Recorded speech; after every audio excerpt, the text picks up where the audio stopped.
As ações do TCE Ceará para evitar contágio pelo coronavírus é um dos assuntos da entrevista da semana com o secretário de Controle Externo, Carlos Nascimento. O gestor também explicou como o setor está atuando durante esse período para assegurar, de forma segura, os serviços de fiscalização. Acompanhe. Carlos, seja bem-vindo ao Acontece TV. No dia 18 de março, o tribunal iniciou as ações para valer para evitar o contágio pelo coronavírus, seguindo o decreto do Estado do Ceará e as recomendações das autoridades sanitárias. Qual foi a primeira iniciativa da Corte? Oi, Michele, tudo bem?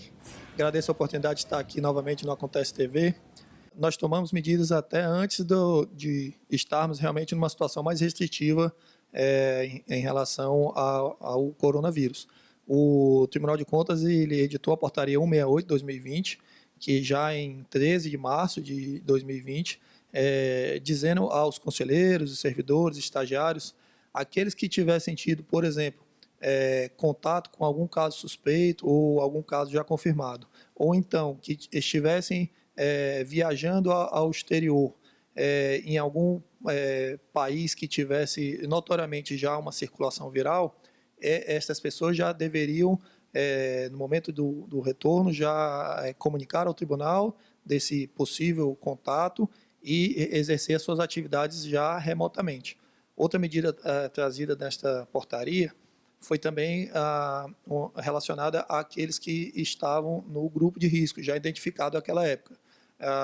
Ou aqueles que têm mais de 60 anos, ou aqueles que já tivessem doenças crônicas devidamente atestadas, deveriam também, já se quisessem, exercer suas atividades de casa por um período que foi estabelecido naquele tempo de 14 dias no mínimo.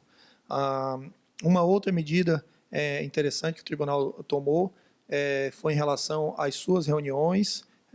Foi indicado já que fizéssemos a substituição por reuniões por meio de videoconferência, e também um indicativo ao Instituto Plácido Castelo, a nossa escola de contas, para que substituíssem também os cursos que anteriormente previstos para serem presenciais, para que fossem agora ministrados por meio de uma educação à distância, facilitando assim evitar a aglomeração de pessoas, sem deixar de que o conteúdo fosse efetivamente passado. Até aproveito para ressaltar que a escola tem 7 cursos liberados na nossa página na internet, que estão gratuitamente já disponíveis à população, caso queiram se aprofundar nesses momentos em que estamos ficando mais tempo em casa. Outras medidas foram tomadas para resguardar a saúde dos servidores e também da sociedade, sem parar os trabalhos do tribunal. Que medidas foram essas? Olha, Michele, posteriormente à portaria 168, logo em seguida o governador editou o decreto 33.510, na qual a situação de emergência foi posta em relação ao âmbito da saúde. Então, o tribunal tomou providências em relação a isso, tendo em vista as medidas mais restritivas, e editou, primeiramente, a portaria 177/2020, um pouco depois a portaria 192 de 2020, ambas tratando sobre o teletrabalho emergencial e a possibilidade, então, dos servidores, de fato, exercerem todas as suas atividades remotamente de sua casa. A ideia foi que aqueles que pudessem, então, realizar essas atividades, o fizessem no conforto do seu lar. Contudo, algumas de nossas atividades são essenciais e somente podem ser realizadas presencialmente. Então, para isso, também ficou instituído o regime de trabalho misto, no qual os servidores deveriam, então, em uma carga horária reduzida, entre 9 e 15 horas, exercer as suas atividades nesta instituição, claro que tomando todas as precauções de higiene e devidamente respaldados, então, no que a OMS tem nos indicado para os trabalhos que continuam sendo exercidos.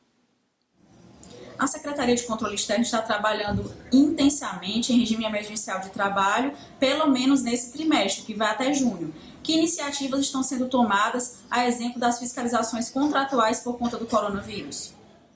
Michele, é o seguinte, realmente com essa nova situação, veio a preocupação da Secretaria de Controle Externo, da presidência deste tribunal, para com as contratações emergenciais.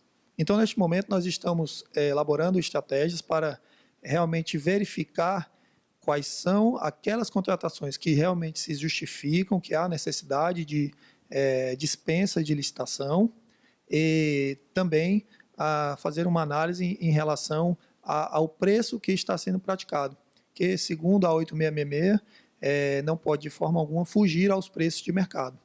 Carlos, para encerrar a nossa conversa, como o público externo está tendo acesso ao tribunal nesse momento? Importante a sua pergunta, Michele. A gente continua trabalhando, embora não normalmente, por não estarmos presencialmente aqui sempre na instituição. Contudo, todos os nossos canais de comunicação continuam abertos e recebendo, sim, a participação do cidadão quando necessário. Deixo aqui, aproveito a pergunta para chamar o cidadão e o jurisdicionado, aqueles que tiverem alguma demanda, que precisarem do tribunal, que, embora em teletrabalho, estamos sim disponíveis para realizar a nossa função e para atendê-los da melhor forma. No próximo bloco do Acontece TV, fique por dentro de outros destaques da semana no TCE Ceará. Veja também, Instituto Plácido Castelo participa de videoconferência sobre ações educacionais dos Tribunais de Contas.